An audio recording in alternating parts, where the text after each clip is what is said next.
Hi, friends. It's Andrew. And thank you very much for this question. Not inappropriate at all. My name is Andrew. Plenty of people call me that inside church and, of course, outside of church.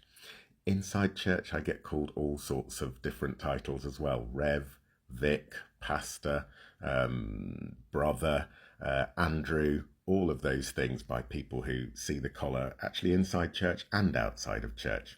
I also get called things which I wouldn't repeat here when people see me wearing a collar. And I think whether we use titles or not, in whatever context, we can do that with kindness and respect for the individual or otherwise. And in the church, we have an ambivalence about titles. We don't want things that distinguish people in any way. But sometimes it can be helpful to use titles like mother or father because it shows the pastoral responsibility that we have to other people. And sometimes, I'm thinking particularly when we're actually engaged in things like funerals. People call me father who don't know me so well, also because they know that that's the role I've got, and they kind of need me to be in that role at that time to hold the emotions, to hold the occasion. But certainly at St. Peter's, where I'm rector, I get people who call me different things, and I don't know many clergy who get hung up about that sort of thing at all. So just don't worry. And of course, from time to time, people say to me here and elsewhere, Jesus says, "Call no one on earth your father."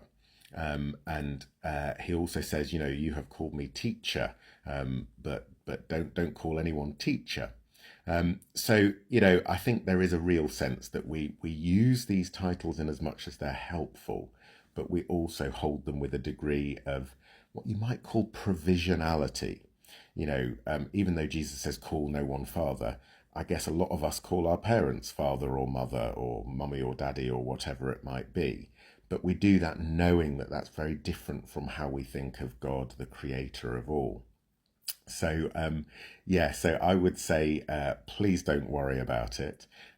Titles are less and less used. I've been into schools where the children call the staff by their first names, which when I was at primary or secondary school, we would never have dreamt of doing. And in families, some families would never dream of calling aunts and uncles by their first name alone. And yet in some families, that's also particularly, that's the normal thing to do. So I think it's much more about how do we show love and kindness to our fellow human beings, and we can certainly do that in different ways. One of the times that I particularly use titles is when there could be a perceived imbalance. So if I'm in a situation where people are doing jobs kind of looking after other people and can sometimes be unseen, then I'll often say "Good afternoon, sir," or "Good afternoon, madam," or to people who might get overlooked, might get forgotten, just to remind myself that even though I don't know their name, that person has a great dignity as a child of God. One of my favourite verses in the Bible says, "You have called us by name and redeemed us," or "I have called you by name and redeemed you," in Isaiah 43. So our names are important, and if we don't know someone's name, perhaps it can be nice to use a title just to show respect to the individual. And certainly if I'm in different contexts and someone calls me sir, I might say, "My name's Andrew," just to show that we're all human beings, or I might just call them sir or madam back to kind of make sure that we're all, as it were, on the same level. So there we are. Signing off, your friend Andrew.